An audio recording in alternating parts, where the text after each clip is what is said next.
Karena si Rehan masih nangis tuh akhirnya Rehan, "Pak, cewek apa cowok gitu kan, dia bilang nggak tahu tuh cewek apa cowok, kayak makhluknya macam."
Oh iya, sorry maaf. Iya. Diulang. Ya gitu deh. Oke, jadi Ibu Bapak sekalian ya, kita akan mulai acaranya. Jadi nanti dari enggak ada Pak. Nanti saya pindah ke sana. Ini biar enak aja itu. Nah, nanti setelah ini akan ada 2 mahasiswa jadi Pak ya. 1 doktoral, 1 master atau master dua-duanya. Oke. Jadi akan ada 2 mahasiswa master ya yang presentasi untuk nanti diberikan komentar juga gitu ya. Jangan takut yang mahasiswanya nggak usah tegang ya, bukan saya wah ini di sidang dapat gitu, enggak ya. Santai aja ya, ini kita kan cuma dapat feedback dan saya pikir kenapa enggak ya ada momen seperti ini.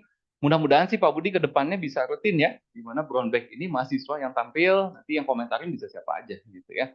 Jadi karena kalau dosen kan ada RSSE ya, ada forum sendiri, nah mahasiswa mungkin kita ini kan brown bag. Ya. Baik, so Professor Tucker ya. I will give the time to you, and you have approximately 30 minutes. Is it okay? Yeah. Okay. Please. Okay. Thank you so much. I'm very pleased to be here. I think you already explained I come from Leiden University. Victor actually did his PhD with me at this moment. Another person from UNPAD, Ilan Aditjama. He is also doing his PhD in Leiden University. But maybe before we start, I would like to understand that we do a lot of work on what we call environmental input-output tables. And we also work a lot with statistics. This one better? Okay. Oh, yeah, it's really nice. Okay. And we do also a lot with work with statistics that we get from statistical bureaus. I think you have to. Yeah. Okay. Yeah, 2 point now. There's no echo now. Okay, good. Nah, hanya itu bisa diparuh. Tolong yang itu dimatiin mic-nya. Volumenya dimatiin. Everything. Di jurnal juga yang No.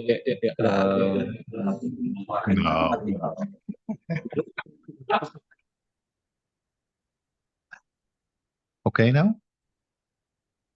May.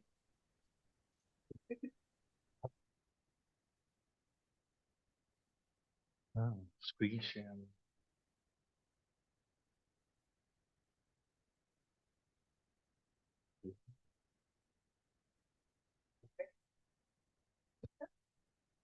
Yeah, okay, now I think this is much better.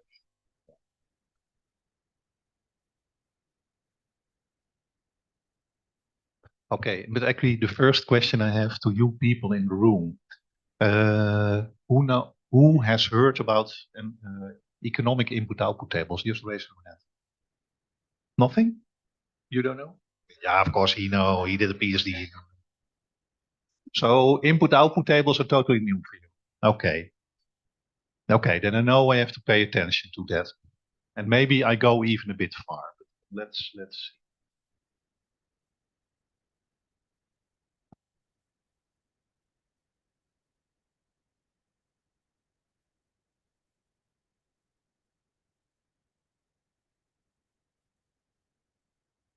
Yeah.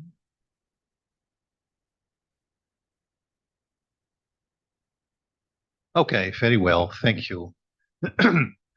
And you can give me the next slide, Victor, every time. So please give the next slide.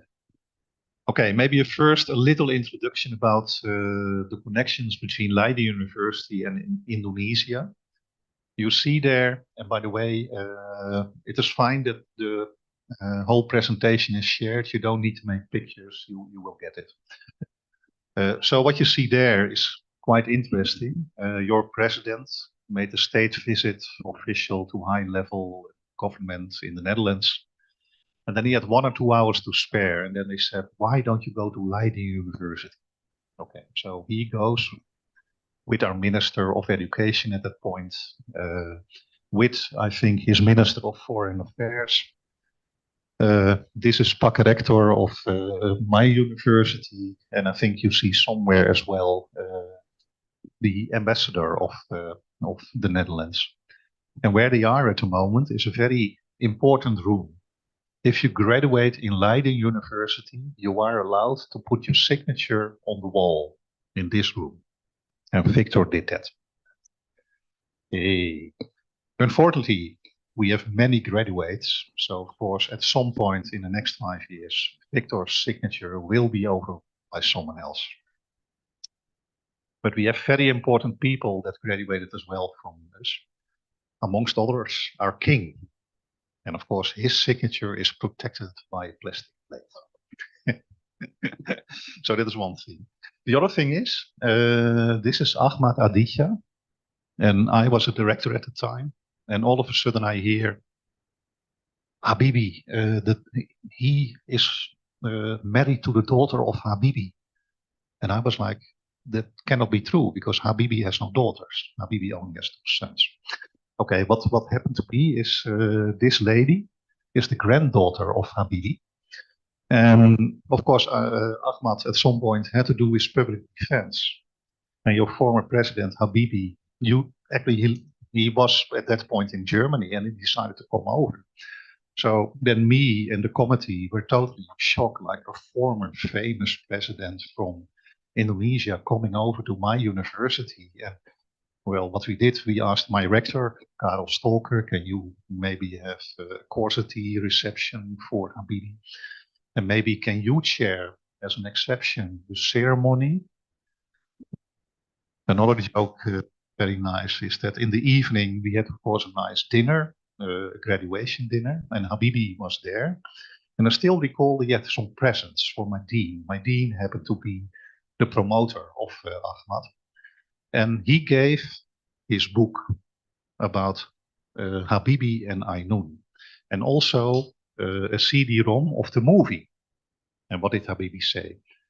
I think I made more money by selling the rights of my book to the movie than when I was a president. So I took the wrong profession. I become a movie director. Okay, that is a little bit like how things work in Leiden. Maybe the next, good. And maybe let's just skip this because I want to explain you a bit more about environmental input. The next one, you go back.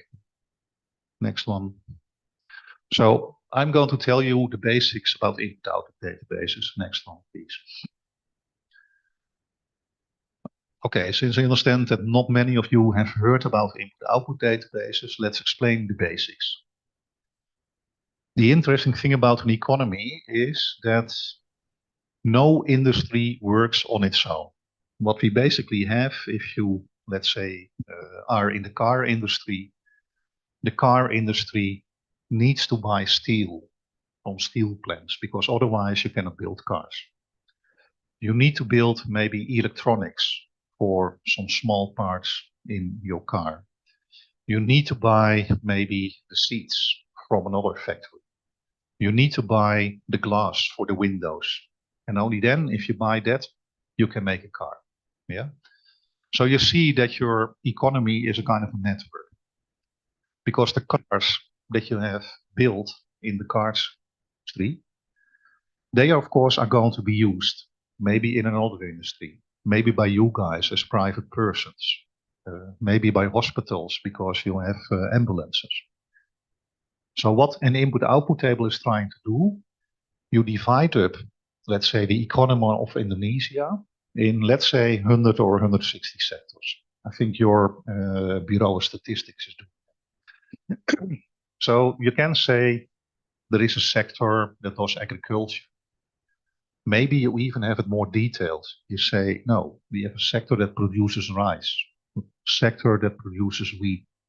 We have a sector that produces poultry. And we have a sector that produces beef.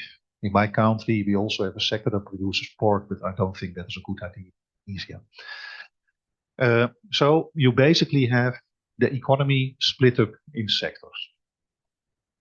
What the Statistical Office then is doing, they gather data about how is the total production value of the sector. I don't know, maybe 1 billion rupiah. Yeah. But then they also split it up. What do they pay to their workers? Maybe 100 million rupiah. What do they make profit? Maybe 50 million rupiah. Do they pay taxes? Maybe another 50 million rupiah. And then you have 800 million rupiah left. And that is usually what they buy from the other sectors. So if this example is the car production sector, let's say again 1 billion rupiah, you pay 100 million to your workers, you pay 50 million to government in taxes, you pay 50 million as profit to the owners, and you have 800 million in things that you buy. The steel, the glass, maybe the kind of seeds that you have and so on. And that is for one sector. Okay, now I go, let's say, to the steel sector. Okay, I know then that for the steel sector, there is maybe 100 million rupiah of their products. They go to the car industry. But the steel sector makes, of course, steel from more sectors. The steel sector also makes steel, and they are used in high-rise buildings, in the building industry. We basically, Victor and I, traveled for the first time in the high-speed railway from Jakarta to Bandung. And of course, the rails are made of steel. Yeah. So again, you have the steel industry. Let's say 500 million rupiah turnover. I don't know. And again, you have workers, maybe 50 million rupiah, taxes, maybe 25 million rupiah, profit, maybe 25 million rupiah. But you have to buy iron ore, because otherwise you cannot make steel. They have to buy cokes, because you have to reduce the iron ore to steel. They probably buy a lot of electricity. And again, you have a new sector where you basically say, this is the turnover, and this is how the turnover is distributed over what you buy. And the output is 500 million rupiah in steel, of which 100 million goes to the car industry, maybe 200 million goes to the building and construction industry, and another 200 million to other ones. That is the whole idea about an input-output table. That you split up your economy in, let's say, 100 relatively aggregated sectors, but you know from who they buy and to whom they sell. I hope this is clear, because I mean, if you get this, that is already very important. And now it becomes interesting, because I essentially now have a matrix of all the rupiahs that are traded between sectors. And we, people like us, we are final consumers. I pay rent for my house. I don't own a car, but I pay, let's say, money to the public transport. I pay money for my health insurance, which goes to be basically in the health industry. I buy food. I buy electricity from my electricity company. In the Netherlands, we heat houses by gas, so we also buy gas from my energy company. And it goes on like that. So my income, I can do the same. I can say my income is distributed over, I buy so much food, I buy so much, let's say, electronics, I buy so much furniture every year, I pay so much for transport every year, and so on. And again, I can put that in my input-output table, because if I buy a car, that money goes to the car industry. But let's now do a little thought experiment. Actually, we did not really drink coffee in the Starbucks. You offered me a small coffee from the automate, so the example is not exactly good. But what we can do now, let's assume that Victor and I go to a coffee shop, a real coffee shop. In the Netherlands, we have coffee shops that do bad things, and I'm not going to explain them. Let's say that it's a very expensive one. We have to pay 10 euro for 2 cups of coffee. Yeah. The minute, if I invite Victor, that I put my 10 euros on the table, the turnover of, let's say, the hotel and hospitality sector in the input-output table of the Netherlands goes up with 10 euros, because I paid 10 euros. But of course, that sector is not using all the 10 euros. They, oh, what's happening here? Have to buy coffee from, let's say, Douwe Egberts, that a very famous coffee producing company in the Netherlands. So let's say that in the end, from my 5 euros is the example. 3 euros stays at Starbucks for running the shop and buying and so on. Let's say, oh, it's totally gone now. And we have the wrong, you have to go back, I believe. No, you have to go back. Yeah, again, this one. I'm still here. No, there. So my 5 euros, 3 euros basically are still with Starbucks. 1 euro is basically spent on buying the coffee. Let's make it very simple. I forget the heating and the electricity and the workers. The coffee has to be transported. Let's say €0.5 for the transport between, another country and the Netherlands. There's maybe 25 euro cents that goes to a poor farmer in Costa Rica that makes the coffee. And the farmer has to buy maybe for 25 cents fertilizers and so on. So what did I do now? I actually decomposed the 5 euros that I spent. Yeah. Let me just continue, because otherwise I'll make it never in the 30 minutes. What I actually did is decompose my 5 euros that I spent to treat Victor on the coffee and myself. I actually decomposed globally who gets which share of the 5 euros. Yeah, the hospitality sector in the Netherlands gets 3 euros.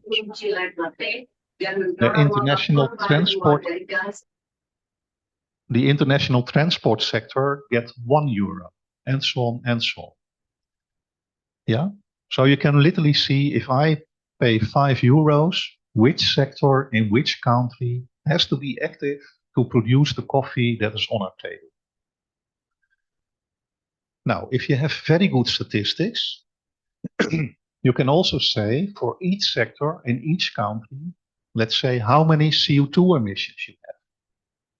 Yeah, maybe if you run a hotel or a restaurant, of course you have to heat and cool it. In the Netherlands, you do that with gas. You have direct CO2 emissions. And then you can calculate if you have a turnover of, let's say, I don't know, 100,000 euros, and you have so many emissions, you know the emissions per euro or the emissions per rupiah.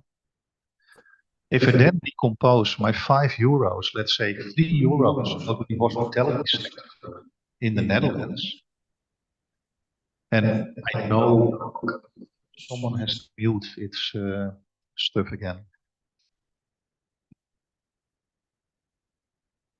Yeah, and let's say that per euro turnover in that sector, we emit 1 kilogram. I know, oh, since I paid 5 euros, of which 3 euros stay with Starbucks in the hospitality sector, that is roughly 3 kilograms of CO2 emissions. And then if you pay another euro to the transport sector to transport it between, let's say, over the sea, and I know that for each euro I spent on transport, there is 2 kilograms of CO2 emissions, I all of a sudden see, oh, 3 euros in the hospitality sector, that is 3 kilograms because 1 kilogram CO2 per euro, then 1 euro for the transport sector, but that is 2 kilograms of CO2 per euro, that is already 5. And then I can also do the same for the half euro that is spent with the farmer, and so on. So I can calculate all of a sudden the 5 euros that I spent, how much CO2 emissions each sector in each country should emit to make the production of 5 euro of a coffee in the Starbucks in the Netherlands. I hope you get this, because it's the very basics of input-output. Oh, we're there, that is good. And maybe if you have questions, ask them directly. Yeah? Because I mean, I really would like to try that you get this. So no questions? No, I would not think you don't dare. Okay. Next one. Oh, well, now I want to tell you a little bit, and yeah, this was actually based on projects that lasted 4 to 6, 7 years. That is really highly detailed work. That is actually the kind of work that Victor and Ilan also did. So yeah, they did a whole PhD. So if you're not a specialist, I mean, don't be afraid. I mean, it's quite natural if you don't get it directly. But let me still try to explain how we did that. We wanted to have a global input-output table where the Netherlands is part of, Indonesia is part of, all the important countries are part of. And that is a big problem because my National Statistical Bureau only makes an input-output table for the Netherlands. They cannot make it for the whole world because they don't have a mandate to go to industries, to ask industries, what is your production? What do you pay your workers? What is your sales and so on? You cannot do that. You can do that in your own country because there you have the mandate, but the Netherlands cannot ask that to Indonesian firms. The Indonesian Statistical Bureau does that.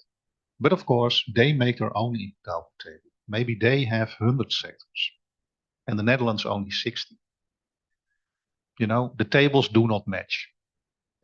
So what we had to do when we wanted to build an input-output table for the whole world, we looked at which countries produced input-output tables.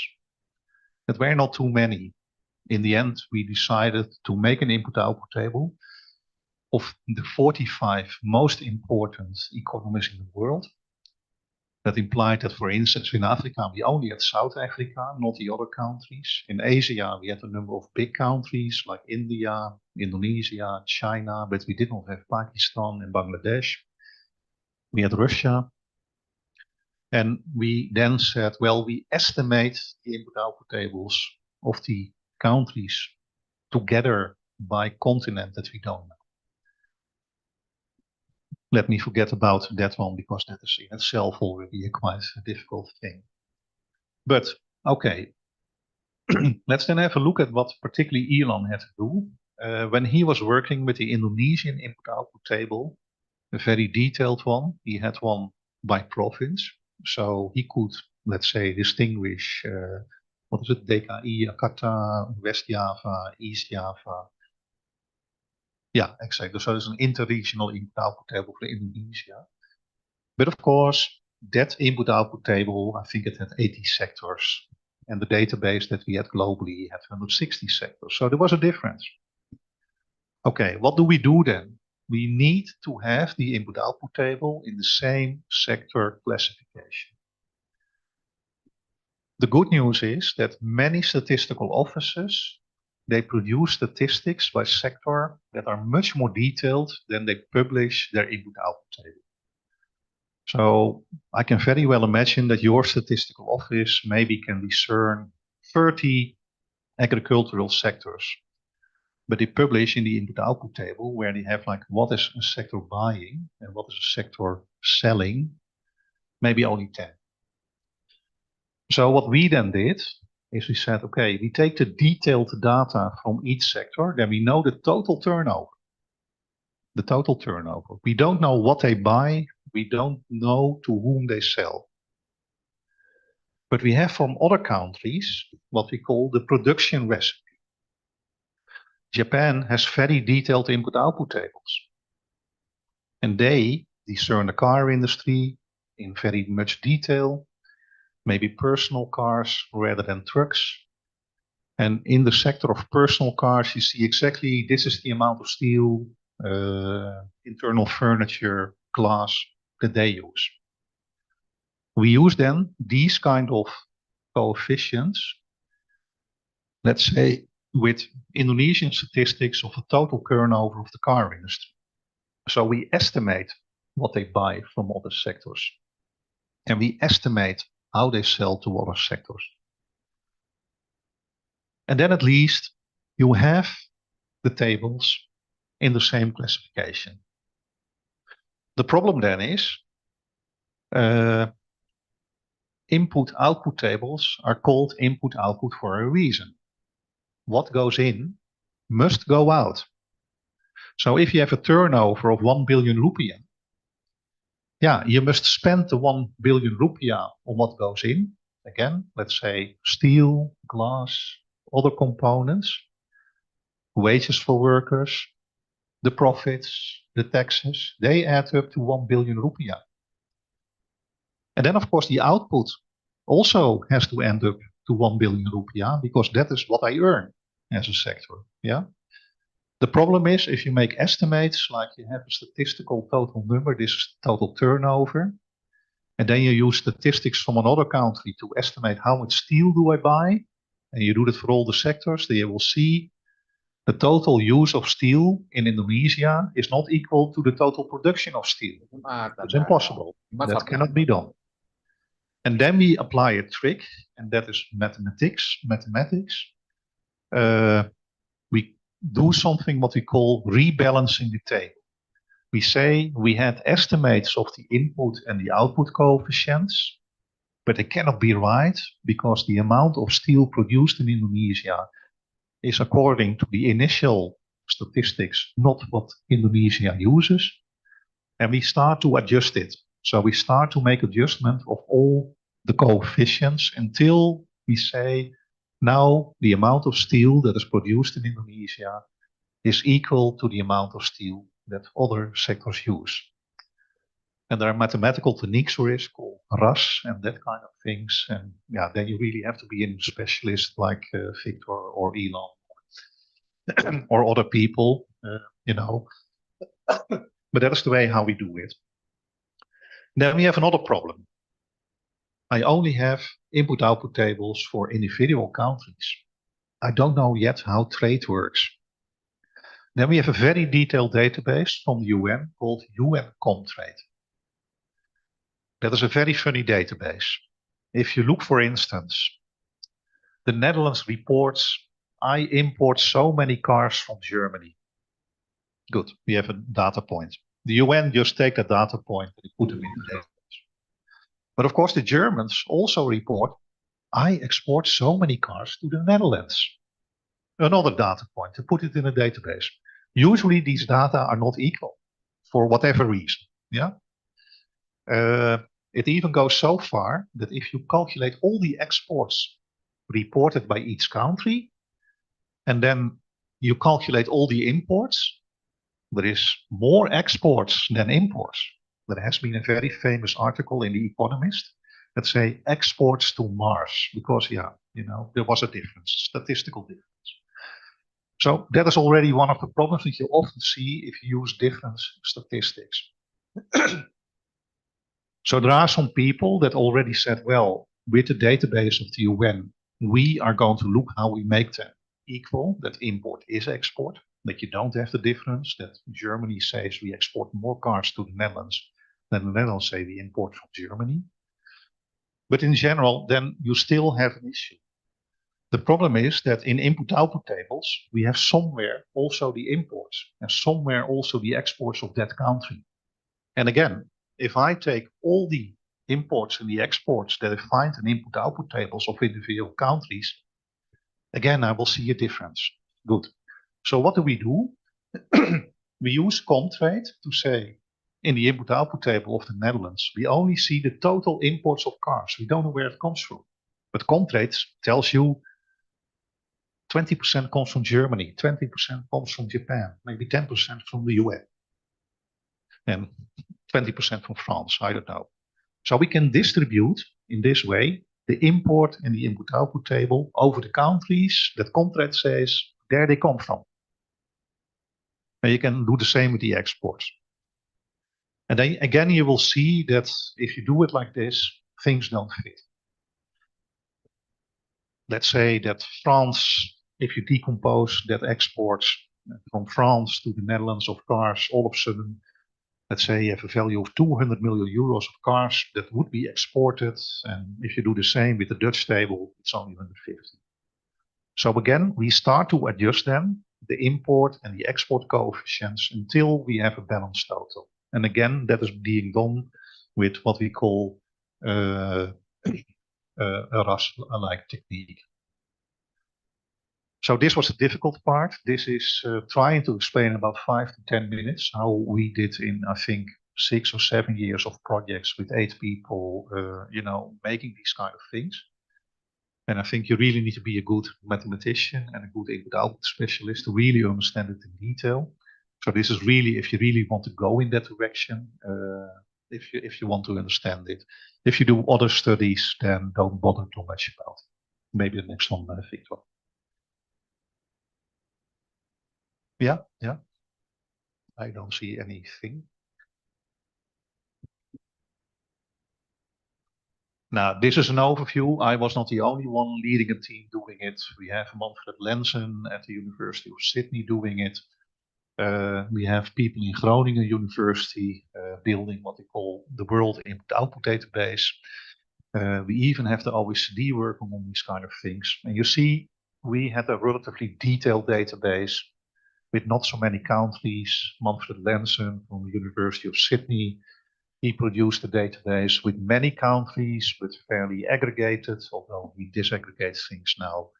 And yeah, the philosophy of Groningen was stay as much as possible to the original statistics. That again implied very aggregated, not many countries. But okay, the interesting thing about this is all done by scientists, and it has a reason.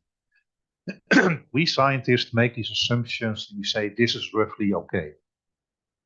Your statistical office doesn't want to have approximations and this. Okay. They really have to produce quality stuff. So usually if you have to do something that is too complex to make, they don't do it. And that is why for a long time we did not have global input-output tables. People like me, scientists, like if you do it a bit like this and you rush a bit and blah, blah, then you have an idea about how the global economy works. Luckily, you see now that the OECD and hopefully in the near future, the International Monetary Fund is going to build these things. And that is, of course, much better because then you have a very official institution that says, okay, although we have to make approximations, this is something that we believe in. And that has an authority that I never can realize. Oh, and maybe there's another thing. What I see all the time, statistical offices, they have data in a level of detail that you don't want to know. They know from individual firms what they do, but they cannot publish it because then all of a sudden, I'm an entrepreneur. If the statistical office shows what I am doing, my competitor can see it. Well, that is not what the statistical office wants. So the statistical office always gives aggregated data. And that is why you often see only 100 sectors, 80 sectors, and not very detailed. If you would show the steel sector in the Netherlands, that is one company. So we don't show a steel sector. You cannot do that. Yeah. And that is another limitation. Can you go to the next slide?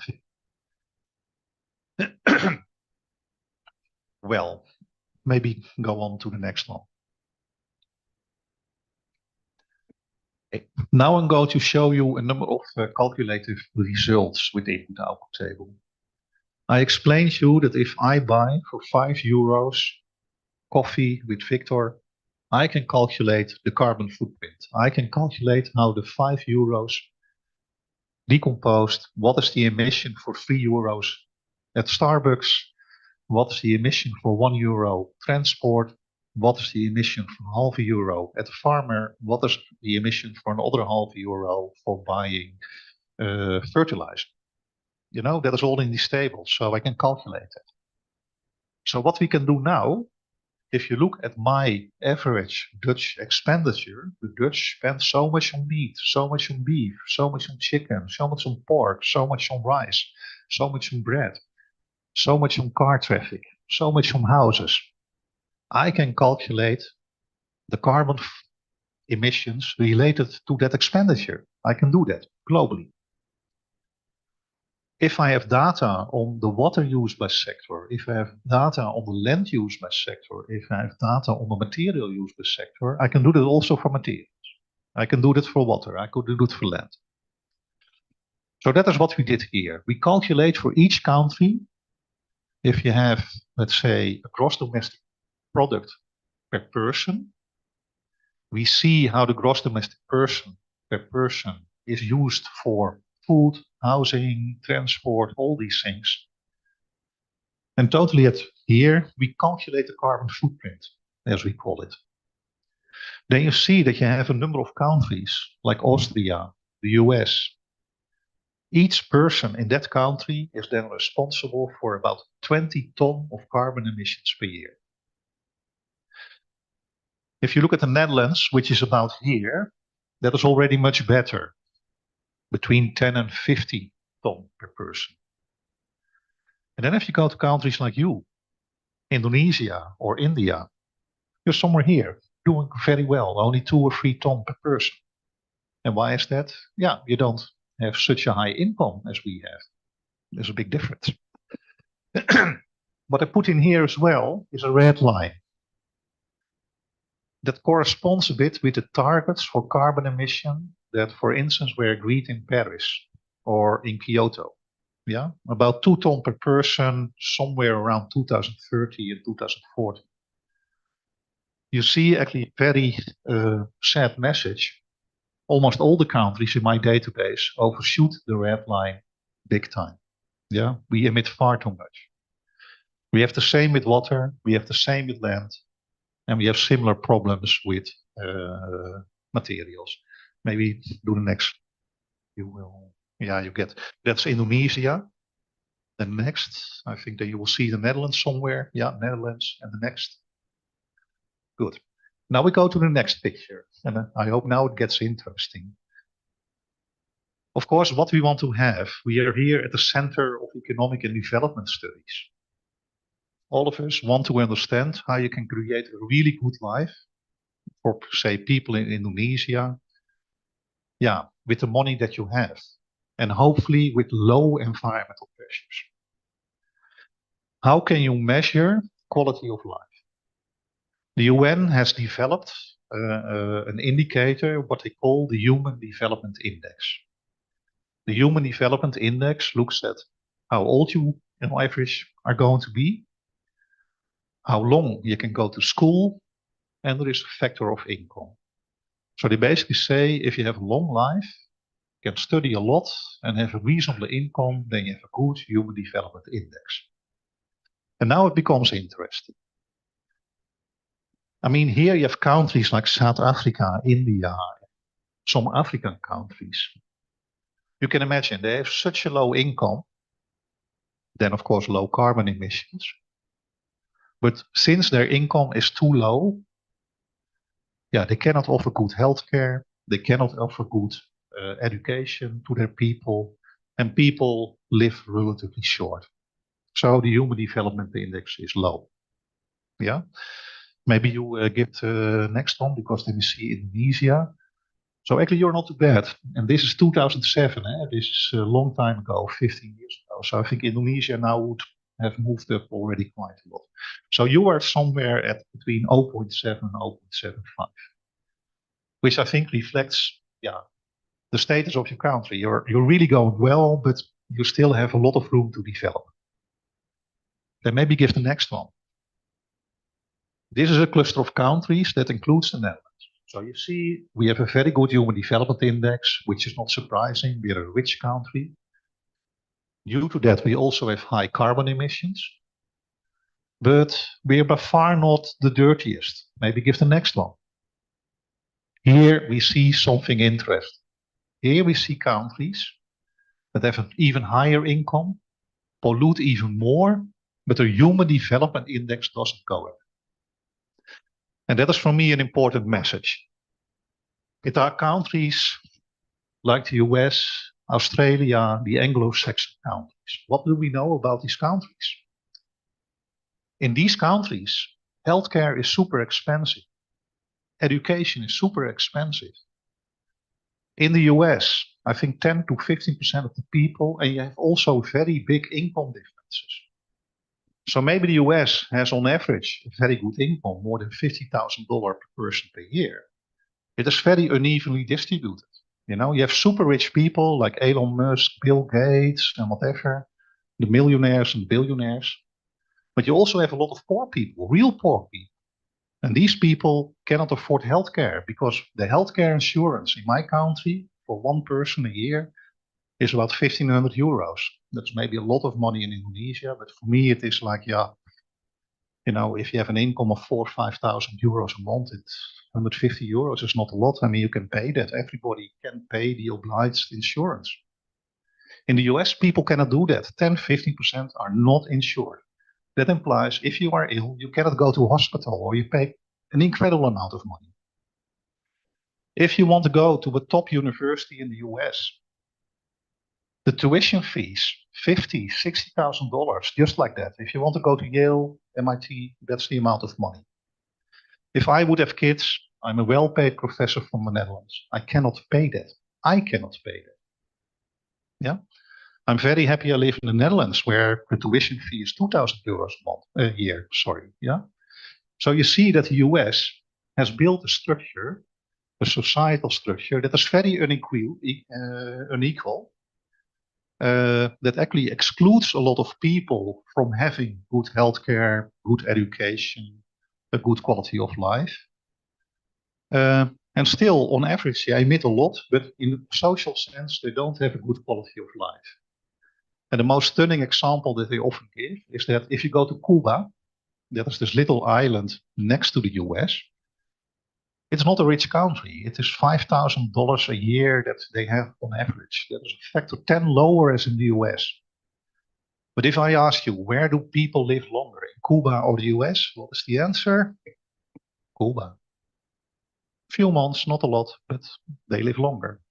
And that has all to do with the fact that Cuba said, we want basic healthcare for everybody. I think we have the most doctors in basic general practitioners per capita in the world. They make sure that everybody who wants and who has the brains can go to a university. You can talk a lot about the political system. Maybe that is not free enough, but these kind of basics they have in order, and the US not. So what they often say to people in Indonesia, I mean, never go the direction of the US. You have a very good social cohesion in your, I would say, society. That is what we see all the time. You know, even in the group like UNPAD, we had a nice dinner 2 days ago with music, with Arif, whatever. You see, oh yeah, that is, you know, people doing things together. It is not that you're the enemy of Arif because you want to be a big professor in Arif as well. That is not how you work. In the US, it works like that. Yeah. So I would say to Indonesia, keep that. Really keep that and find a development pathway that really is the Indonesian pathway and where you make sure that bright people can go to a university, that you don't block it with high tuition fees, and that you have your healthcare system in order. And then, of course, you still need to develop and work and all this kind of stuff, but I'm pretty sure you will get there. Yeah. So maybe next slide. A few indications or examples of what you can do with endowed potatoes. So Victor, in his last paper, we all of a sudden heard something that maybe Elon Musk wants to invest in electric vehicle production in Indonesia. It was a kind of like a rumor. And then we realized ourselves, Indonesia is exporting now a lot of raw materials as raw materials. You don't get a lot of money for that. Nickel and a few other ones. So we had a thought experiment. What if we would use the Indonesian nickel, all the nickel, to make car batteries and electric vehicles in Indonesia? What would happen? Well, that was a problem because we had, of course not, the car battery sector production in Indonesia. We did not have an electric vehicle production sector in Indonesia. So Victor had to estimate, like, if you make batteries, how much raw materials do you need? What does it cost? How many workers do I need? What do you pay them? What will be the likely profits? And what will be the turnover given the price of batteries on the global market or the Indonesian market? And do the same for electric vehicles. So he had a database with, I believe, 80 sectors. And he added 2 sectors that you calculated yourself. And they actually do a what-if scenario. You say, okay, the nickel is not exported anymore. So Indonesia would lose some money that you otherwise would have get for exporting nickel, but you would produce the electric vehicles and the car batteries, and you would export all these cars. And of course, the cars have a much higher value than the nickel. And then, if you go to the next slide,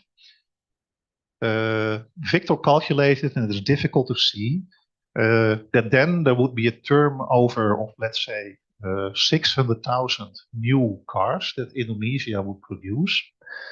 That would add to the output, the national output of Indonesia, almost 1 or 2% of output.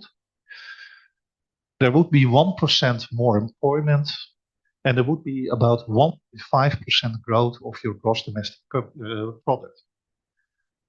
That doesn't seem a lot, 1.5%, but it's only with one sector and one set of materials. It is just more a thought experiment. So you can maybe do this with other things. You can think about, maybe I want to expand the electronics sector in Indonesia. You get similar analysis. And if you do it for 10 sectors, all of a sudden you may see, oh, that helps the Indonesian GDP with 10%. That is something you can do with input-output tables. Next slide, please. Good. Then Ireland. He is currently in the Netherlands working very hard to finalize his PhD. And his first paper that went out in a very nice journal called The Science of the Total Environment. It's really an excellent journal, so really very good that he realized it. What Victor did, he linked a regional input-output table of Indonesia, where you discerned West Java, East Java, DKI Jakarta, Riau province, all the provinces you have, I think 38 individually. Why is that important? If, for instance, you have now a big discussion with the EU about palm oil, people in the EU say, you do very bad with palm oil in Indonesia. You cut pristine forest, you make palm oil production plants. We don't want it. And of course, you can see already that probably DKI Jakarta will not be influenced because there is no palm oil production. But the Riau province maybe, because you have a lot of palm oil production there. So that is why it is important for an economy like you in Indonesia have, where Jakarta, West Java, East Java, Bali, tourism, all your regions, they earn their money in a different way. So you need to understand, how do you earn your money in your region? That's why you need specific economic input-output tables for different regions. Yeah. What did Ireland do? He had that model, he linked it to a global model, and then he did an analysis where he simulated as if the EU would stop all the import of palm oil from Indonesia. The direct import, so literally palm oil shipped from Indonesia, let's say, to the Netherlands to make candies or something like that. But also another scenario, indirect exports. So let's say palm oil that first goes, let's say, to Thailand. They make candies there from the palm oil. And with that palm oil, that candies go to Europe. We also block the imports of that as well. If you look at the media, this is a high-profile tension at this moment between the EU and Indonesia. The politicians are fighting, and Indonesians are not happy, and the EU says, you do wrong, blah, blah, blah, blah. That is what happens. Okay, then come Ireland with his study. Maybe the next slide. I'm not sure if I show the results. Now I will explain it because you can read this. This is the detailed output of his picture, of his paper. But what did he find out? First of all, palm oil production may be, even in Riau province, just 5% of the total production, GDP production in Riau province. It is even in Riau not the biggest thing. It is important, but not the biggest. For Indonesia as a whole, maybe 1%. What did we find as a next thing? Most of the export of palm oil actually doesn't go to Europe. It goes to China. It goes to India, it goes to Bangladesh. Maybe 10% of the palm oil goes to Indonesia, goes to Europe. So we found that even if Europe would block everything, the economic impact, even in the most dependent province where you depend on palm oil production like Riau, it would be minimal. That gives you two lessons. Of course, I cannot stop politicians in saying the EU, you're unfair to us. But frankly, Indonesia will not be very much hurt. Yeah, and I understand very well that your politicians have to say we are treated unfair. But in reality, it will not hurt Indonesia that much. The more important message is the other way around. All these politicians in Europe, they say, we, by imposing a palm oil ban on Indonesia, will save the rainforest. No, of course not. We hardly have influence. It is much better to work with Indonesia to say, can't we have certified palm oil farms where we can certify that it is harvested in a sustainable way, that we don't use pristine rainforest, that are policies that work. The stupid ban doesn't work. That is the outcome of his paper. And we could do that with input-output analysis. Let me give one example. I have 3 or 4. Maybe the next one. Even kijken, what do we... Yeah, that's all actually the last one. He is working on that now. And I hope that will be quite interesting. Since Elon now has data by province, but he also, he's a very funny guy. He needs more data every time, and then he looks for it. And he looks a bit like Victor. He's also a networking person. And then all of a sudden, Elon comes back to me, and I found a friend in some ministry or whatever. And he had very detailed data on, for instance, income distributions. And he uses it as well. So what Elon can do, and he is working on it as we speak, he can look at the Human Development Index specifically by province. He can compare it with the income per person by province. He can look at the Human Development Index by province by income group, 4 or 5 income groups. Yeah, and he can calculate it now for 2 years. He has a 2010 data and 2016. So we can now do a lot of correlation analysis. And maybe you find, I cannot predict the outcome, that let's say living on some remote island with a relatively low income, but with a very good environment and whatever, people are much happier than when they live with a higher income in Jakarta. That could be, I don't know.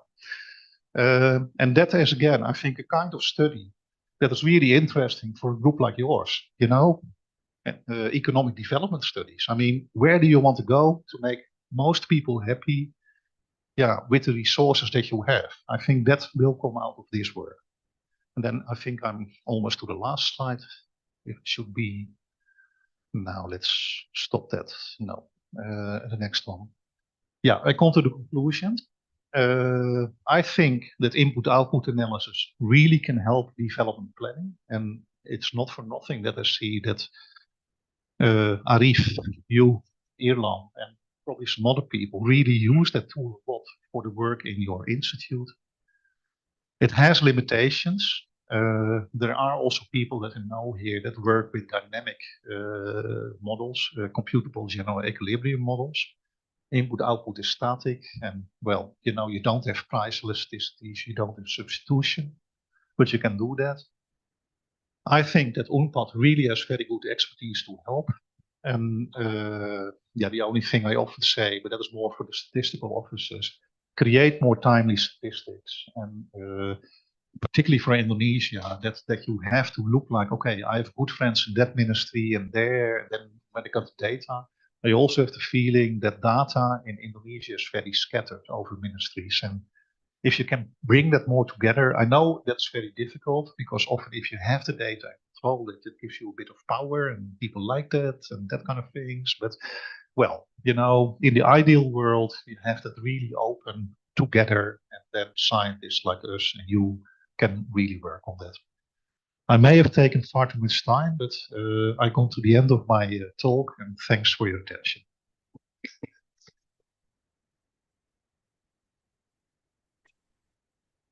Thank you, Professor Tucker. So yeah, I give you a bit more time because there were some technical issues as well. So, but that's lovely. Yeah, I'm not an expert of IO, definitely, yeah, but I learned a lot. So thank you very much for the material. and I hope the students as well. Yeah. So before we go to the question and answer session, I would like to give the floor to Pak Martin. So yeah, would you like to share some material as well, directly to Zoom, or how would you like to do it?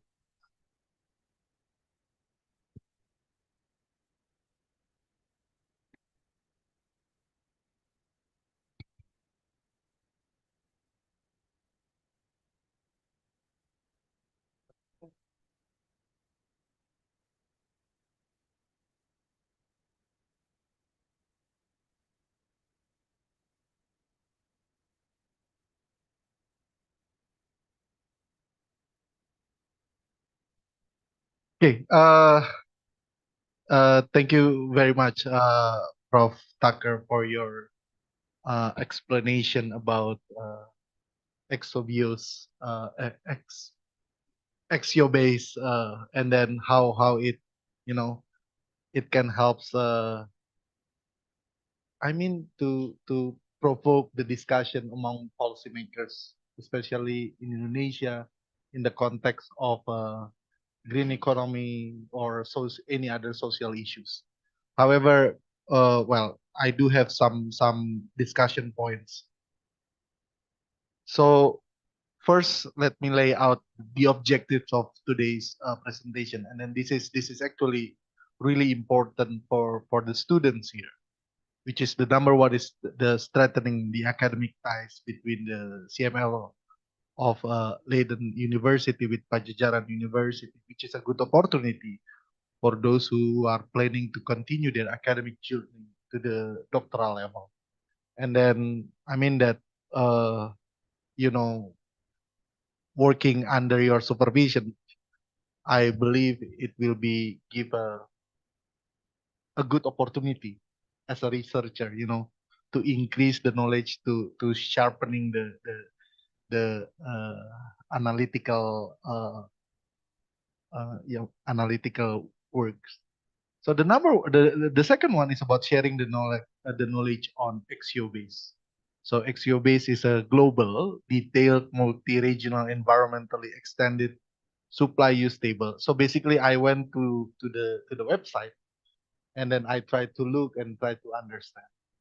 I do have well, I never use the input output for my personal research. However, I did some courses in the input output. So basically, and then basically the basic idea. I think I get it, the basic idea about the input output table, especially the one that produced by the Statistic Indonesia. The 2016 is the latest one, although it just published in the 2022, 2021, 21. Okay. So basically, and then now that's actually the main objective, you know, how to, just like Ireland did basically, or what Ireland is doing currently, is try to complement each other. I mean that, or the Exiobase can complement the input output, the current input output. And then again, this is open. I mean, the opportunity for the students here, you know, to discuss the you know, a collaborative work, because before this one, you already explained it to me that what you are normally doing in your professional hours, something like. So what is Exiobase? Exiobase is built based on the need to have a detailed input output table that can serve as a foundational tool for a wide range of economic analysis related to SDGs, for understanding sector dynamics, to informing policymakers and conducting impact assessments. So this is a really important in the context of Indonesia, because as I will explain it later, you know, the government of Indonesia currently launch different policy initiatives related with the sustainable development goals, and then its utility extends across various sectors, making it an essential resource for economists, policymakers, businesses, and researchers. So Prof. Tucker, for your information. The current the student who came here today is actually they are coming from the master degree. You know, the what do you call it? Applied economics school. So basically, having knowledge on the data set is really good. You know, to apply their knowledge in the real world case. And then Exiobase consists of 44 countries, which is large, and then 5 rest of the world's regions, 200 products from 163 industries. And then for comparison in Indonesia, how many industries that we have, Kang Victor? 167, 175, 185. So basically, you can see that this one is, we are talking about multi-country input-output table, what we already have. I mean that it is freely available for everyone from the statistic office, Statistic Indonesia.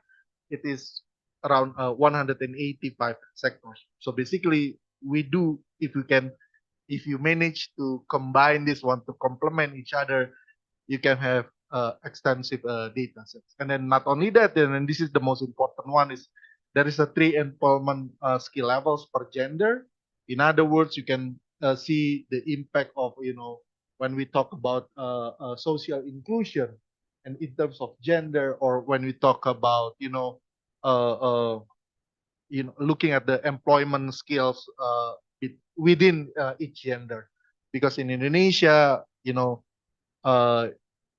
labor market for women is not so conducive, compared to the for men. And then another important characteristic of Exiobase is the emission one. And then this is really extensive, because when I look the data set, it is really extensive. 417 emission categories. In other words, one of the student here already used one information, and then if you can apply it and then combine it with the input output, now you are not only look at the flow of inputs and outputs, also the flow of externalities within between sectors. And then if you want to talk the interregional input output, then you can see flow of externalities of one specific sectors in a specific region relative to the other one. So basically, you have different simulations in your mind. Having said that there is advantages of the input output. When I look me myself, as I mentioned before, I'm not really the input output guy. So basically, when I look my notes from when I took the class of input output, these are the 4 papers that I really like to use. To read. So basically, the holistic nature of input output analysis, that's really important. And then it is actually, if you are able to do this, the policymakers need your help. They really want to know about the holistic nature of input output. Simply because, not only because of there is a academic reason, but also there is a public policy reason. It is easier to them to talk to the people when they have a more holistic approach. The second one is IO analysis facilitates the evaluation of policy impacts, and then it is really good. If you want to see what is the possibility of the impact of one specific policy, then IO can be a tools to answer that questions. The third one is the sectoral detail provided by IO models. This allows for a nuanced analysis of specific industries.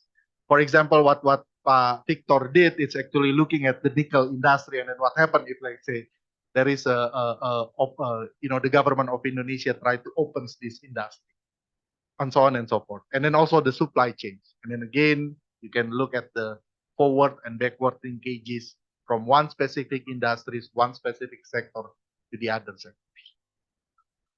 But coming with advantages, there is also disadvantages. I mean that I'm not saying that, well, let's talk about the disadvantages. No, I mean that as a good researcher, I believe we need to understand the benefit, the drawbacks and the benefits of our tools. Simply because now we know what what question that we can answer and what question that we cannot answer, or we need time to answer. So basically, Prof. Tucker already mentioned the static nature of I/O. Again, there is a solution for that, the computable general equilibrium, and then the dynamic computable general equilibrium. But there is moving from I/O to CGE needs another set of knowledge, and then you basically, not everyone, not all the economists actually understand about that one. For example, myself, I have little knowledge, little exposure on the computable general equilibrium. The other one is the assumption of a homogeneity within sector may oversimplify environmental impacts. So basically, probably later on, Prof. Tucker can explain whether or not the homogeneity assumption also applies on the Exiobase. The other thing is data intensive. Prof. Tucker just mentioned that Pak Victor and Ireland is known as a person who has a good social networks connections. So because of that, they can collect different data sets from different institution or different people, and then IO needs data. The data requirements in IO is intensive. The last one is, while IO analysis capture quantitative relationship, it might lack insight into the behavioral aspects of economic agents. So basically, cannot see because it is a macro snapshot. You cannot go see the details. Why one industry or one production or one producer do certain ways. But that's actually the trade-off. When you want to get something more macro, then you have to forget about the detail analysis. But if you want to get detail analysis, forget about the macro picture. You cannot get both. Well, I believe we cannot get both. Well, anyways, if there is another answer for that question, then I really happy to hear. Possible application in the context of Indonesia, and this is my last slide. Exiobase could complement the system of environmental economic accounting. So, Prof. Tucker, I believe you already familiar with that. Yeah, currently the Statistic Indonesia building, and then try to complete the system of environmental economic accounting. Unfortunately, the current SEEA, it's only focused on the depletion of natural resources. So there is no account that counts about the emission or carbon dioxide, the impact of carbon dioxide. So that's an issue actually. The second one is providing a novel social economic evidence for the Indonesian national determined contribution. Again, this is a new a hot topic. So currently in Indonesia, the current administration really focus, at the end of their regime, they are really focused on green economy. One of the issue is Indonesia national determined contribution, the CO2, the reduction of CO2 from Indonesia. And then government of Indonesia also, just like I said before, launching several green related policy. We have a low carbon development initiative. We have a green taxonomy with the ASEAN countries. Yeah, so if you Google the green taxonomy for Indonesia, there is an extensive report on that one. And then how Indonesia or private sector can actually contribute in the green taxonomy. And then another one is energy transition. And then this energy transition is start people start questioning the energy transition, simply about the relation with the social impact. What happened with there is a different ability to adjust with the with the energy transition. So I believe using Exiobase, looking at your presentation, actually, could provide a comprehensive overview of the interdependency between different sectors of the economy. So basically, we can have a complex interdependency between sectors in the economy. Last but not least, sustainable consumption and production in other sectors. So basically, currently, this is my new line of work. Is I'm looking at the impact of green housing, green building, and also about the creative funding from the private and government to provide access for green housing, green building, or green mortgage. I already talked to Pak Victor about this one, and then we want to look whether or not we can use the Exiobase and then look what we came up. I don't know yet, but we try to understand each other. So basically, that's all, Prof. Tucker. Thank you very much for your presentation, and I give it back to Adi. Terima kasih, Di. Saya sudah selesai. Thank you, Pak Martin, for the insights. Professor Tucker, would you like to comment? I think you made a very good presentation about the advantages and disadvantages of input output. Like you said, I mean, you have no dynamics. You don't have individual agents that you can say, why is that person doing that? Because you don't have the. We assume that in my country, that the electricity, let's say if you sell 10 euros of electricity to me, that it's the same amount of electricity if you were in a big company. No, it's not. He gets the electricity 3 times as cheap as I. So, that are all things that are limitations, and you explained them very well. And we know them also very well. So I have little to add. It's, I think, a very balanced reflection. Yeah. Perfect. Thank you, Professor. So yeah, I don't think there's a single method covering macro and micro. Yeah, it has to be several methods, right? Okay. Yeah. Or you have a big project. So. Maybe let me add one thing. Yes. This is a big issue because also in my country, and we see my institute or where I was director of. If you want to do something with computers, of course, you do micro level life cycle assessment. You look exactly where the component, and then of course somewhere in the input output table, this is part of electronic products. Yeah. Fine. Yeah. Okay. Well. So what we think now that you could do, if you know that electronic products, the most important ones are, let's say, your fridge, your television set, your computer, your mobile phones. Okay, there's just 5 or 6. Maybe do the micro level analysis for 5, 6, 7 representative products. And if you know roughly from statistics how much, it aggregates to, you can do already something. So we work with our National Environment Agency. They also have CG modelers, and they have already done a little bit of exercises. Maybe we can aggregate it a little bit and put it in a dynamic model, and you still can see a bit of the dynamics. So we call it hybridization. Hybridization. Okay. New term. Thank you very much, Professor. Okay, students atau Pak Budi, Pak Victor ada mau ditanya? Ya, boleh. Pak Budi ada yang mau ditanya dulu? Oke. Oh, oke. Pak Budi, please. Thank you very much. Actually, I am not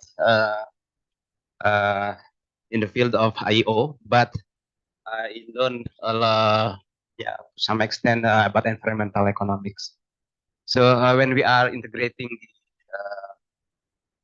input output across countries and then related with the emission of carbon footprint, I think my question is related with Pak Martin's already said about the homogeneity of technology, because if I'm not you try to, to use the same emission. Yeah. Let's, for example, for each output in Indonesia, in one sector, is assumed to be the same with maybe in other country, or how do consider this? What we try to do at least is that you have country-specific emissions. Country specific. And sector-specific. And again, that's very difficult. I think I don't believe it. If you look at Chinese statistics, luckily there's none of my Chinese PhDs here, but if you look at them, they have coal-fired power plants that are cleaner than in Europe. I don't believe it at all, but that's their statistics. Yeah. And of course, we have no choice. We put that data in our database, and that is a little bit what you try to do. And of course, sometimes you don't have it. I think Elon again. I mean, he needed to have CO2 emission data for your country in 2016. Initially, he didn't have it. A week later, he comes again. I found a friend. Okay, so he now has emission data by sector at Indonesian level, not at province level. And what we did then, we had it at province level, I think in 2010, and we assumed that we could then distribute the national emissions in one sector using the emission factors of 2010 and also the production volume. So you sometimes have to make these estimates. I think if you have total emission data by country or total emission data by sector, then at least you can go a little bit deeper. It's not that we assume that Indonesia is producing as clean or maybe even cleaner or as bad as another country. We try to avoid it. But the other point you make is very important. Homogeneity of what you import and whatever. Maybe the US exports SUVs and they may import small Japanese cars. Well, we all say they're the same. No, they're not. That are kind of things you cannot. And there you're right. Homogeneity is a big issue. Okay, thank you.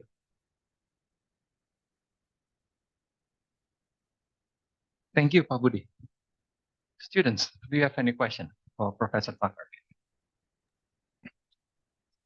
Ya, bahasa Indonesia boleh. Itu dimakan oleh Pak Martin. Please.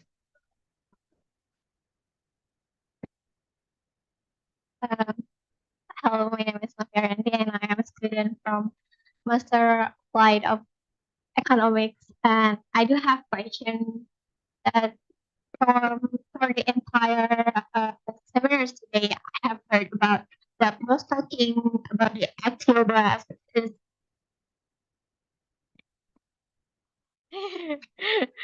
okay. The seminar mostly talking about the country or in a microscope, but the things that I want to know is how about the microscope, like for the specific industry, which are in sebagai contoh sebagai contoh kayak I'm sorry if I'm talking mix mungkin sebagai contoh kalau di public companies in Indonesia that we have to publicate a sustainability report, which in sustainability report itu has guidelines which are from GRI or for the IFRS S1 S2. And my question is the sustainability report that every company, mostly like a public company, have to publicate can be contribute or have correlation for the Exiobase database? That is my question. Yeah, of course, what we do is we cannot work with individual company data. It's far too laborious. So what we do, let's say you have a database called EDGAR. That is a global database for many sectors with CO2 emissions. So that is typically a database that we would rely on to estimate CO2 emissions from Indonesian sectors. The other way how we can do it, we have the so-called International Energy Agency. They tell you, they have quite detailed statistics about the use of fossil energy carriers by sector. Well, if you then say, well, you have a coal-fired power plant in Indonesia, they use, let's say, 100,000 tons of coal. We know the quality of the coal, you can calculate the CO2 emissions. That's the way how we do it. Because we like to have, let's say, ideally national or global database that we put together. Having said that, of course, what should be the case is that the data that an individual company puts in its global in its GRI, reflect that. I mean, it's actually your statistical office in Indonesia. If they do their work properly, they send out questionnaires to individual companies, and then they get back, hopefully, the same answers as what the company puts in their public report. It should be the same data. And then the statistical offices aggregates it, let's say that the electricity sector in Indonesia generates some CO2 emissions. And that is the data that Elon got. Yeah. So that should be the relation. So in principle, I would say that the micro data that the statistical office of a country has, that should be the same data that any company reports itself. And if that goes wrong, then I think we're lost, because then they cheat either in the public report or to your statistical office. Okay, thank you, sir. Ada lagi yang mau tanya? Nih, Zoom, dari Zoom ada yang mau bertanya?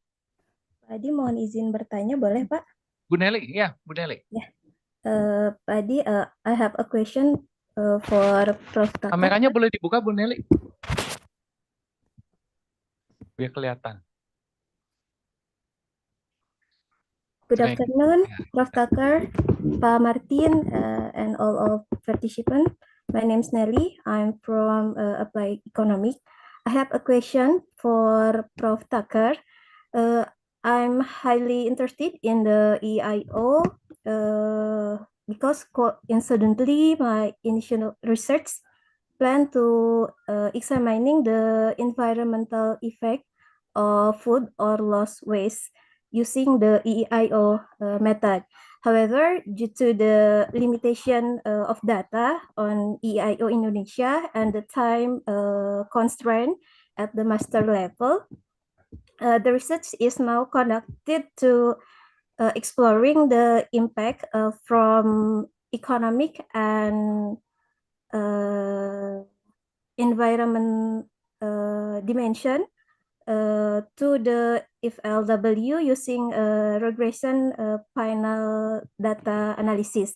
The question is the EIO research method is more feasible to conduct at the doctoral level due to its longer duration time of research compared to the master degree of level, or is it possible to using this method in master level, Prof?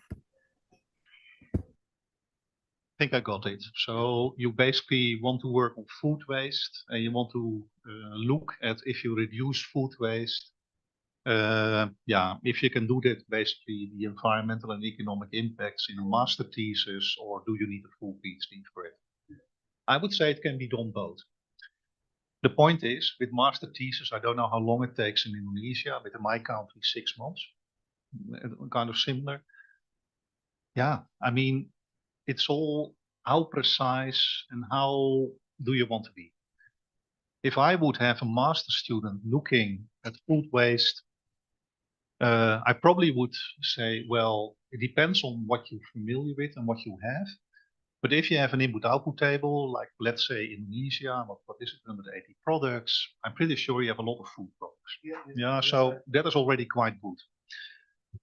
Because then you can start to play a little bit with, okay, you do an analysis of, well, do we have a lot of loss of rice, or is that not very big? Is it a lot of loss of meat and chicken or not? I mean, vegetables, you can look at it. And you have the whole supply chain. So depending on how quickly you are with your literature analysis, where the losses are, it can very well be that, I don't know, I mean, when you talk about groceries, my country is very strange. I mean, when we want to have cucumbers or bananas, we want to have bananas that are exactly like this. Exactly like this. Otherwise, the supermarket doesn't buy it. So if you have a farmer in Costa Rica that produces bananas, and he has bananas that are like this, he cannot sell it. He has to throw it away. That is food waste. That's part of the food waste. So you have to get an idea for, let's say, 10 of the most important food products that you eat in Indonesia. Where are the losses and how big are they? And can I improve it? Well, then you can make an alternative input-output table that all of a sudden, if for instance you lose now 20% of your rice due to bad storage, I don't know, I don't know if it's the case or not. You can all of a sudden say, well, from the rice production, we only see that 80% of the rice that has been grown goes to the next step, to the consumer. No, now it's 100%. That's much better. So what you produce goes up, without that you have to actually produce more because you and so on. And then you can use an input-output table to make an estimate like, yeah, that you actually have to use less land, less fertilizer for the same amount of rice that reaches the consumer. You can do that. The problem is, if you do that with an economic input-output table, all the limitations that Dr. Martin or Professor Martin apply. It is not physical, there is no dynamics, whatever. Then I would say, if you then really can do a PhD thesis, then you can do all these other things. If you want, I mean, Victor is gone, but actually we had a PhD from China that used a very detailed physical input-output table called FAOSTAT from the Food and Agriculture Organization. Colleagues of me in Vienna had made a physical input-output table there that was only a sectoral table for the agro-food chain, and he used that to calculate if you would have diet change globally in the rich countries to less meat, he could calculate how much agricultural land would not have to be used anymore for food production. He could do that with a very detailed database. It was physical. But of course, that costed him 1 year or more of PhD. Yeah. So it is a little bit, I think you can always do something useful on the topic you indicate in your master thesis. That is always possible, as long as you say, I only have 6 months. And okay, and then you have limitations. And I hope your supervisor or your director, like people like he, they are, okay, given that you only had 6 months, you did a very good job. You know, you really did as much as can be expected. And yeah, and if you then want to do it more complicated, I mean, of course, there are people doing whole PhD theses about food waste globally and that kind of things. And then you can use more complex databases. I hope this answers the question. Thank you, Prof. Oke, Bu Nelly, jelas ya? Yes, Pak. Terima kasih, Pak Adi. Ya, makasih Bu Nelly. Baik, oke, karena kita sudah mendekat ke jam 12 ya. So, jadi mungkin kita akan masuk ke sesi selanjutnya, the students, ya. So, Pak Martin, feel free to stay, yeah. Or if you, oh yeah. Okay. So you will comment as well. Okay? Yes. Okay. Professor Tucker, yeah, you're free to sit wherever you want. Yeah, you can sit here, sit there, doesn't matter. Yeah, it's up to you. So the students will present, and then you will give the comment. Yeah. Okay. So, dear students, who are they? You'll be one of them, right? Yeah. And you. Okay. So please, yeah, please move forward. Yes, very brave student. Yeah. So please sit in the front. Yeah.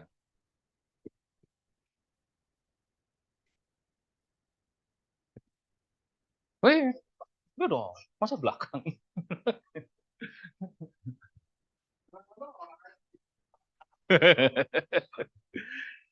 Okay, so we have the 2 brave students, yeah, as you said.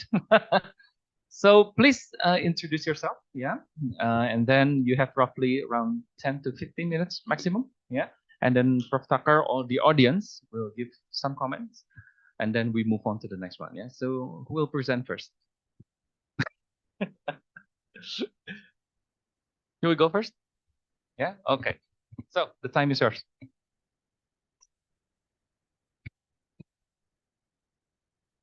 Okay, let me introduce myself. My name is Aninito Widiatmojo, and now I want to present my thesis.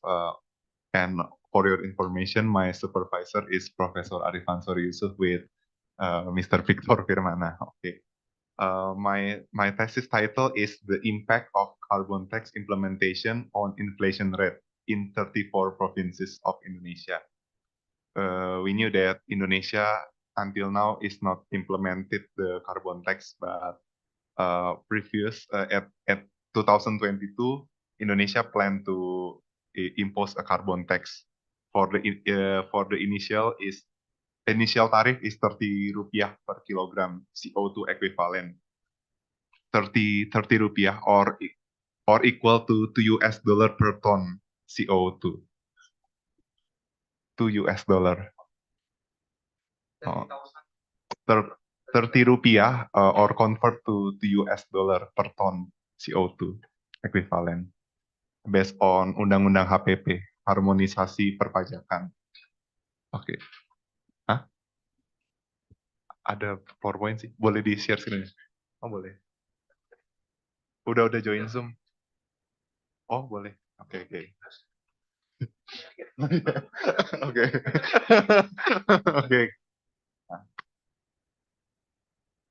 Oke.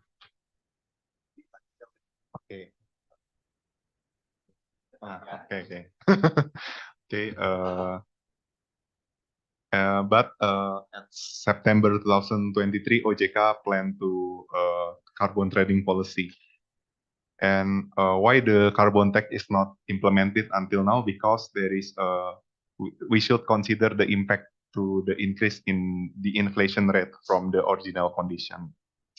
And we knew that CO2 is believed to the most significant contributor to climate change through the greenhouse gas effect.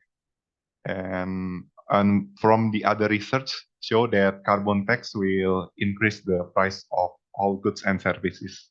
That's the reason why I take this research. And this is for the theoretical foundation.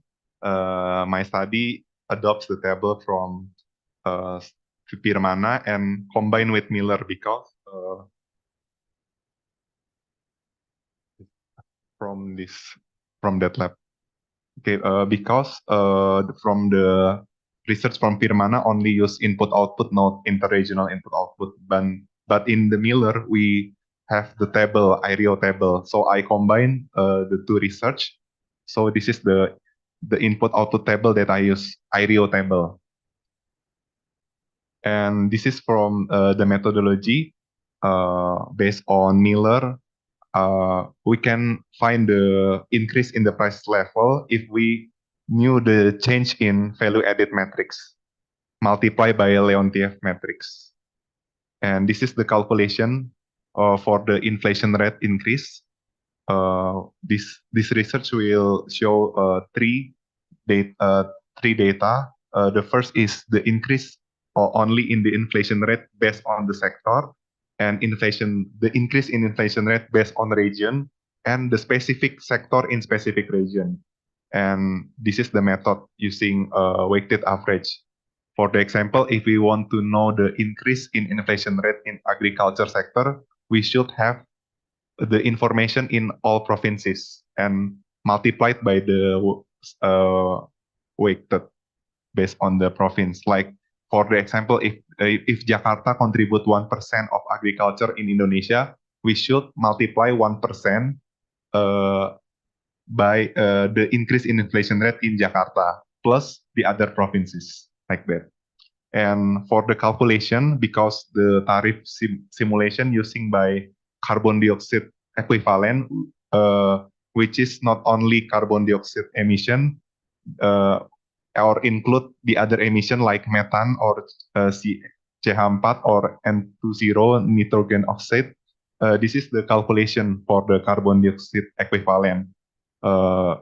Because the methane is 25 greater impact for global warming potential rather than CO2, and the nitrogen oxide is 298.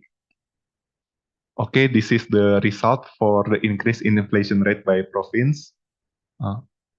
Okay, this is the result, and in a brief, I want to show that DKI Jakarta is the province with the smallest increase in inflation rate for all simulation tariff. For the lowest tariff, 30 rupiah per kilogram CO2 equivalent or $2 per ton CO2 equivalent, we have increase in inflation rate 0.09%, and the highest is $35 per ton CO2 equivalent, and the increase in inflation rate is 1.42%. And the province with the highest increase in inflation rate is Maluku. Yeah, the code is 81. With the highest tariff, the Maluku will have increasing in inflation rate by 5%. And this is the data for the increase in inflation rate by economic sector. The highest is electricity or air transport. For the lowest simulation, air transport is 38, the code, and the electricity is 28. We can see that in the small tariff, air transport is higher, the increase in inflation rate, rather than electricity. But in the highest tariff, electricity is the higher. So there are two sectors with the highest increase in inflation rate. The first is air transport, and the second is electricity. And this is the concluding remarks based on my research. If Indonesia impose the carbon tax rate at 30 rupiah until 575 rupiah per kilogram CO2 equivalent, or $2 to $35 per ton CO2 equivalent, the increasing in inflation rate is 0.17% until 2.7% based on GDP deflator. And also DKI Jakarta is the province least affected by the carbon tax, because the inflation rate increasing only about half as much as the overall increase. But the Maluku is the most affected. And also air transport and electricity sector are the most affected economic sector. And this is the policy recommendation. First, if Indonesia want to impose the carbon tax, we should using a gradual tariff increase, like starting from $2. Why I choose $2? Because this is regulated at Undang-Undang HPP, Harmonisasi Perpajakan. And also we should increase until $35 per ton of CO2 equivalent from 10 until 20 years after the policy implemented. Why I choose $35? Because the World Bank said that this is the minimum tariff for the carbon tax if the country want to have a serious concern to reduce the CO2 emission.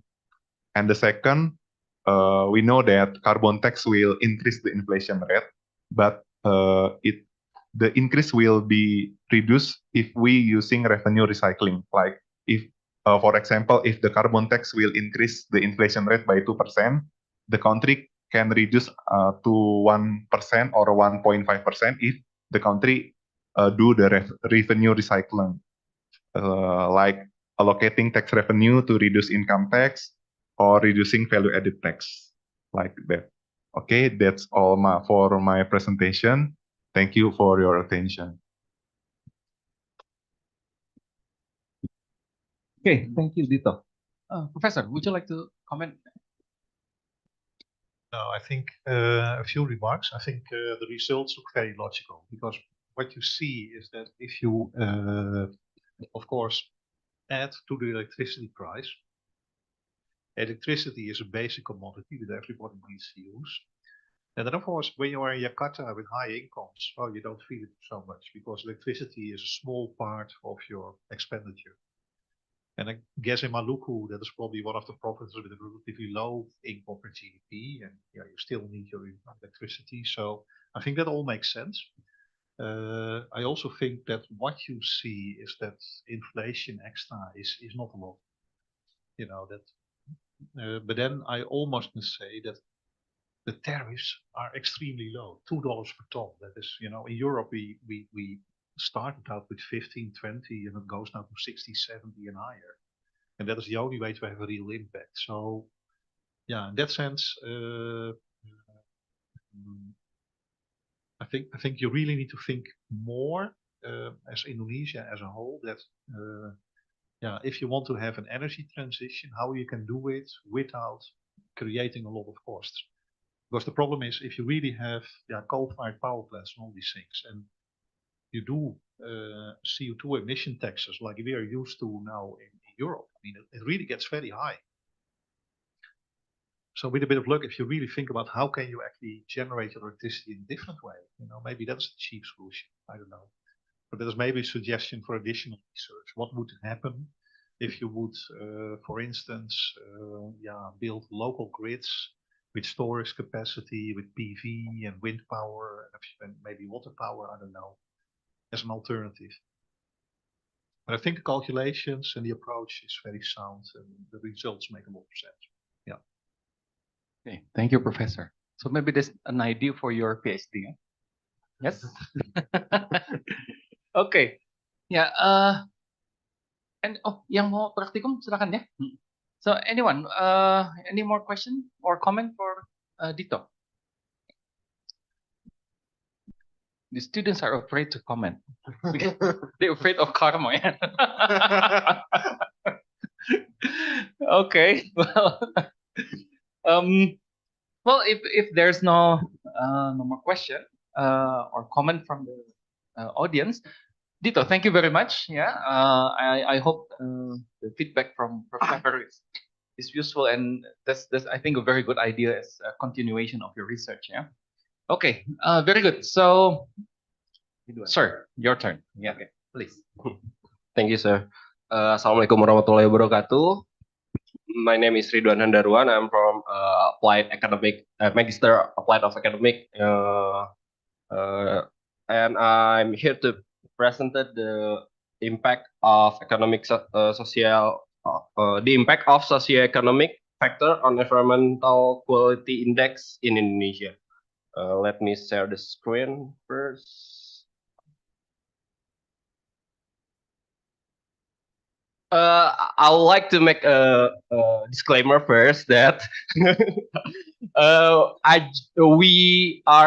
this is a collective work from among the linkage program student, and we just prepare this presentation for just only 4 days. So there's a lot of room to improvement, and I hope and highly anticipated the feedback and the advice from Professor Tucker and other professors. So the impact of socio-economic factor in environmental quality index in Indonesia. So,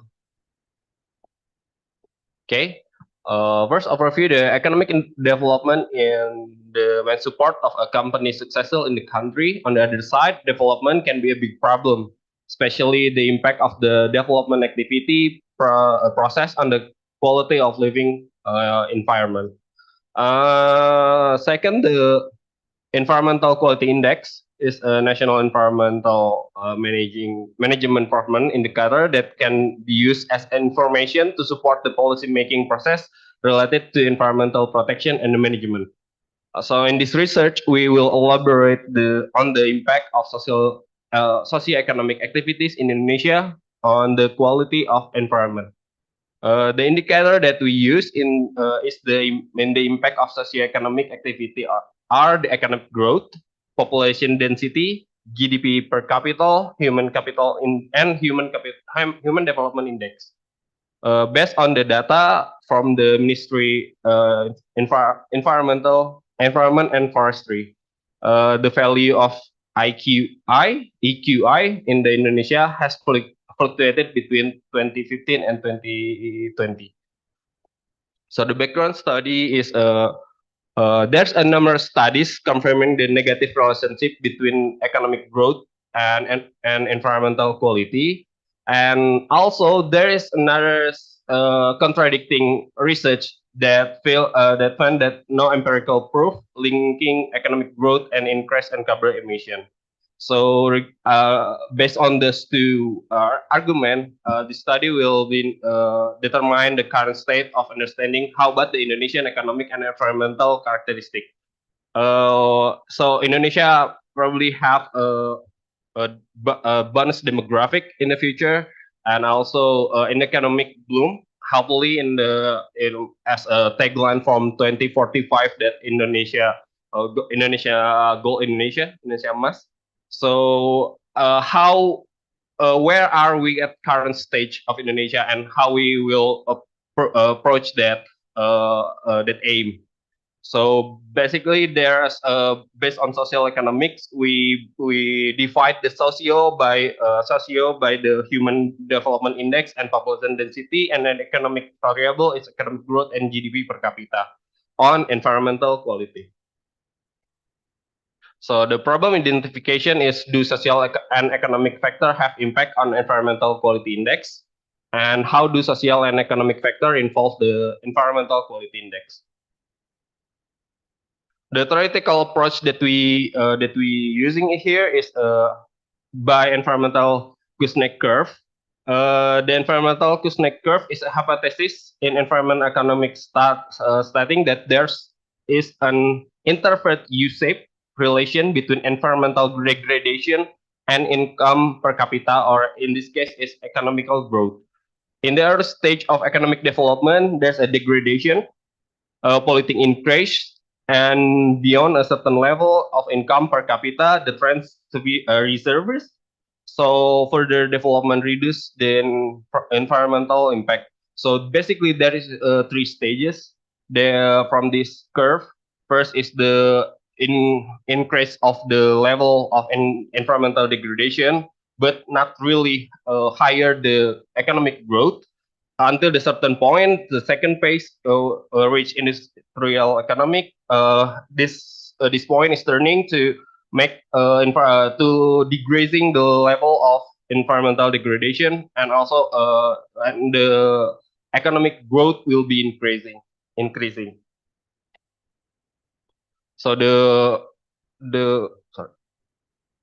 literature review that we use for each variable is population environmental degradation, environment economic growth, human development index, and population density. So we run the models based on the data that we collected from all 34 provinces in Indonesia, and with the time span period of 2015 to 2020,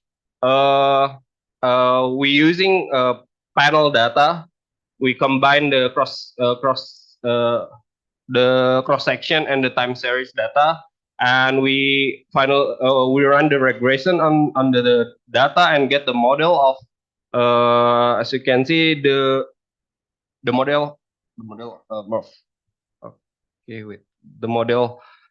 of IQI related to the economic growth, GDP per capita, population density, and APM.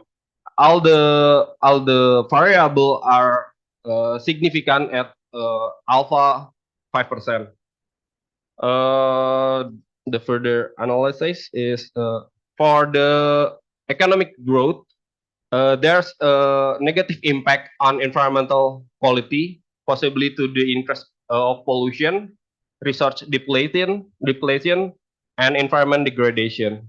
And for GDP per capita, there's a positive impact, possibly due to the increasing income, education awareness, and demand for the environmental protection and improvement among the population. Next, the population density is a negative impact, but not really that high. Possibly due to increase of pressure, competition, and conflict over natural resources and environmental among the population. And lastly, the Human Development Index has saw a negative impact on environmental quality due to increase the consumption, production, and waste generated associated with higher level of human development. So the conclusion, social and economic factor have impact on environmental quality index. GDP per capita has a positive impact on environmental quality, suggesting that heighten the environmental awareness with increased income. Economic growth has a negative impact on environmental quality. Similarly, negative coefficient for population density and human development index imply adverse effect on environmental quality. And the environmental cuteness curve, the acceptance of this curve suggests that there's an inevitable level of like environmental damage or degradation that happen due to economic development. But there is a potential for significant improvement at the later stage of development. The key is to have the right policy and incentive in the place for that to happen. Okay, thank you, sir. Okay, thank you. So in 4 days. 4 days work. Okay, Professor, please. I was a bit puzzled by one thing. I mean, you basically have three results: economic growth, quality index goes down, human development index goes up, usually economic growth, quality index goes down. And then your GDP per capita goes up and your quality goes up. I mean, I cannot. Yeah, is it working? Not working? It's working. It should work. Yeah. So I don't understand how your human development index goes up and then the quality goes down, and at the same time your GDP per capita goes up and the environmental quality goes down, because usually GDP is correlated with human development. So I'm a bit puzzled. Okay, maybe my friend here, the statistical master, can help me because it's a collaborative work. Difficult question to collaborate. Yeah.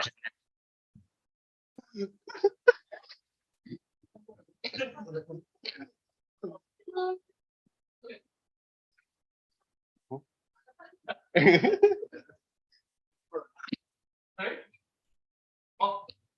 think we'll answer.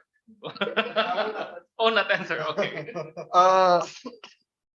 I will actually raise an important issue here, and then this is really important because I do not want the students go to the wrong path. First of all, when we use the Kuznets curve, not even the environmental Kuznets curve, the Kuznets curve, the Simon Kuznets curve, it is a curve that produced around 50s, 60s. And it is an old school. It is completely wrong. That's the first thing. You know, the idea of you have to grow first, then start thinking about inequality, it's absurd. Don't go there. If you bring that idea, go to the international conference, they will grind you. Trust me, they will grind you. People will start pushing you to the corner. Trust me, I have been there. Even when the idea is really good enough, sorry for my language, there is a bastard in the conference room that they like to grind other people. And then if you bring that old rejected idea, no way you can escape from that. Simply because the idea is based on the hypothesis that you need to go to grow first, then start thinking about social issues. No, look at the social development goals. The first goal, the number one goal, is about what? Poverty reduction. It is the number one.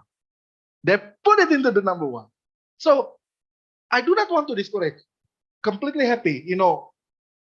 But you need to understand about the economic is not a perfect world. Some ideas are old, you need to forget about it. We made mistake. The previous professors, they made a mistake. We will someday we will make a mistake. So we learn from those mistakes. Another idea, you know, a trickle-down effect, championed by the United States. You know, let the rich people accumulate the capital, the wealth, and then at the end of the day, they will sprinkle to everyone in the economy. No, it doesn't happen at all. Not in a million times. You know, they try to find a bigger bucket, you know, to keep the wealth. There is no such thing as trickle down effect. Because of that, because that historical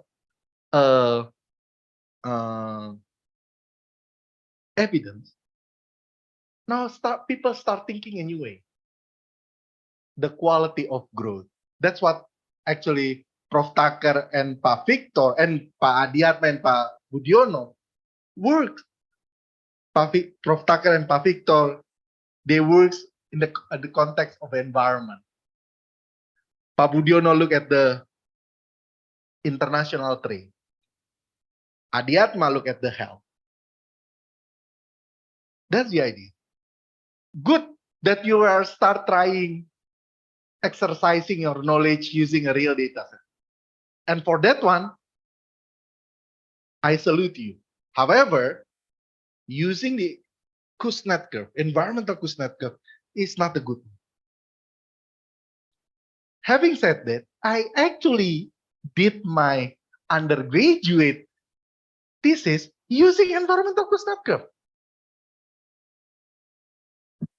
I did that. I used that. I know there are several, and then I was under the supervision of Professor Armida Ali Syahbana and Professor Arif Ansori. Both of them, before, they believe that the environmental Kuznets curve is a valid theory. But now, none of them believe about that. No, this is wrong. This is completely wrong. We need something new, something better. There's nothing wrong to do that. But you need to understand that some ideas are old enough that people start rejecting. Good thing is, you present it, all of you present it in in the safe environment, right? This is a safe environment. I mean that. So I can warn you. Don't go there.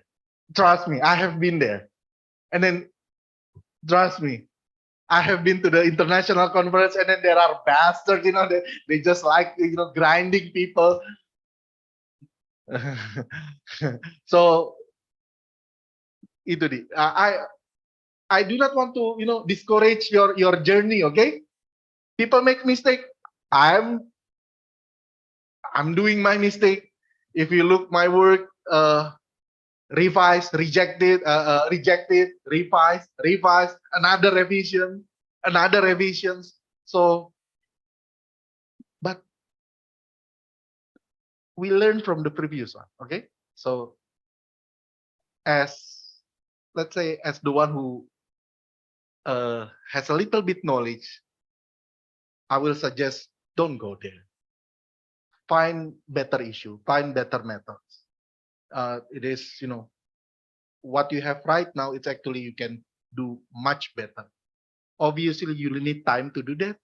Obviously, you need better collaborative work among yourself, but you can do it. I believe you can do it.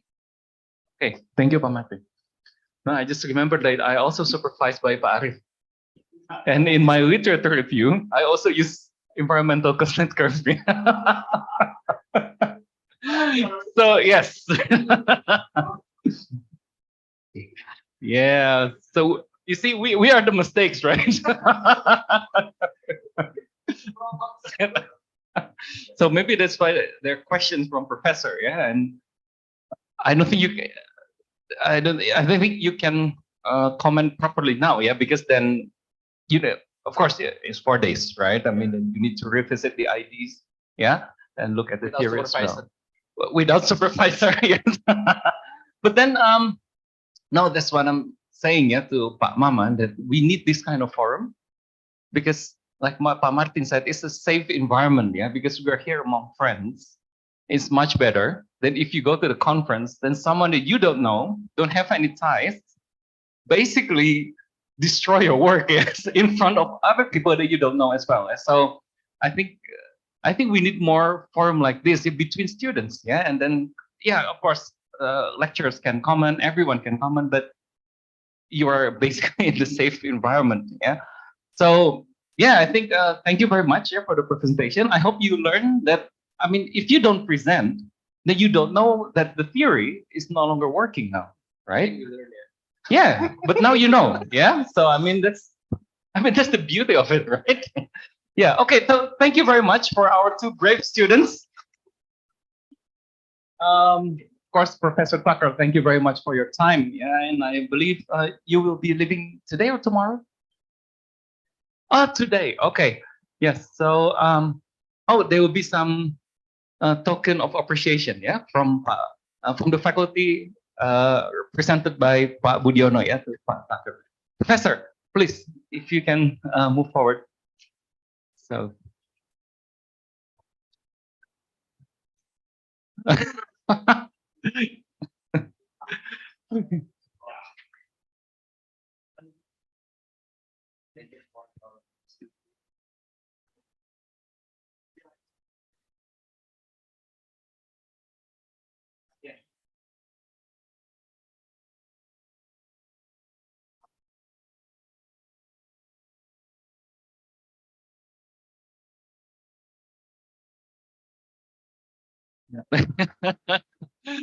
Baik, dengan demikian acara ini kita sudahi. Mungkin nanti siap-siap aja ada forum seperti ini ke depannya ya.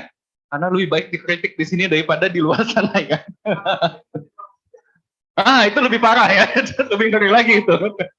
Karena ada implikasi nilai ya. Nah, lebih kacau ya. Oke, terima kasih semua Ibu Bapak ya. Assalamualaikum warahmatullahi wabarakatuh. Selamat siang. And also thank you to all the students. Thank you.